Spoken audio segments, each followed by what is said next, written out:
آپ بتائیے کہ ابھی شملہ نے بات کی کہ اکاؤنٹیبلٹی جو ہے وہ ہر ادارے میں ہونی چاہیے، تو جو آئینی ترمیم ہے اس میں اکاؤنٹیبلٹی کا بھی سسٹم رکھا گیا ہے، ججوں کی پرفارمنس جو ہے وہ رکھی گئی ہے، پوسٹنگ ٹرانسفر یا جو پہلے میں بات کر رہا تھا کہ کیس درخواست کوئی اور ہے، کیس کوئی اور ہے، فیصلہ کوئی اور آ جاتا ہے، تو اکاؤنٹیبلٹی ہو پائے گی؟ اچھا نہیں، اکاؤنٹیبلٹی کی بہت بڑی گنجائش ہے، لیکن جاوید ایک چیز میں آپ کو بتاؤں کہ بائی اینڈ لارج جو اوریجنل ایک آئیڈیا تھا کانسٹیٹیوشنل کورٹ کا،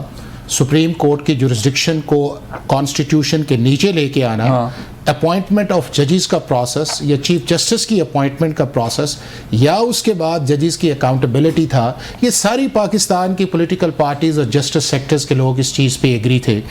اب یہ ہے کہ چونکہ اس پروسیس کے اندر جب گئے تو پھر آپ کو پتہ ہے کہ آپ کوئی گیو اینڈ ٹیک کی سچویشن کے اندر جاتے ہیں۔ اس گیو اینڈ ٹیک کی سچویشن کے اندر مولانا فضل الرحمان صاحب نے ایک ماڈریٹر کا رول پلے کیا، اور ان کی جو اپنی سپیچ سی نیشنل اسمبلی کے اندر کانسٹیٹیوشنل کورٹ کی، اس سے وہ پیچھے چلے گئے کہ پی ٹی آئی کو ساتھ لے کے چلتے ہیں، کیونکہ پی ٹی آئی کا یہ کانسٹیٹیوشن بینچ کا آئیڈیا تھا، اور میں یہ سمجھتا ہوں کہ شاید پی ٹی آئی نے یہ ہوم ورک کر کے آئیڈیا نہیں دیا تھا۔ اگر انہیں پتا ہوتا، یا جس طرح احمد اویس صاحب اس سارے پروسیس کے اندر ہوتے، ان کو اس کا اندازہ ہونا تھا کہ اس کانسٹیٹیوشنل بینچ کے لیگل اور کانسٹیٹیوشنل کمپلشنز کیا اس کے اندر آئیں گی، اس کا بنانا، فکس کرنا، کون سا کیس آئے گا، کون سا نہیں آئے گا۔ تو چونکہ پولیٹیکل ایگزسٹنس کو مانتے نہیں ہیں، پیپلز پارٹی جو ہے وہ کمفرٹیبل ہے، لیکن پی ایم ایل این اور پی ٹی آئی کا چونکہ آپس کے اندر ہے نہیں ہے، تو اس کو ماڈریٹ کیا مولانا صاحب نے، اور ایک انہوں نے کہا کہ چلیں وے فارورڈ کے اندر جائے۔ اب میں آپ کو دو چیزیں بتانا چاہ رہا ہوں، ایک یہ ہے کہ یہ ساری، چونکہ مولانا صاحب کا ایک رول پازیٹیو ہے، فلور پہ بھی آیا، سب نے اپریشیٹ کیا، بلاول صاحب کا اپنا بڑا زبردست رول ہے۔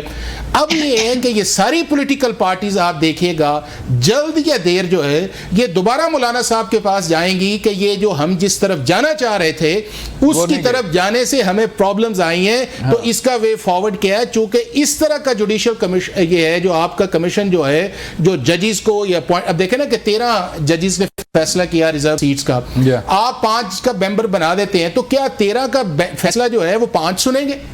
یا اس کے بعد اگر 5 آپ نے ڈال دی ہے اس کے اندر پریکٹس اینڈ پروسیجر کے اندر، تو اس کا مطلب یہ ہے کہ آپ کو اس سے بڑے 8 یا 10 رکھنے پڑیں گے، چونکہ اپیل کے اندر جائیں گے۔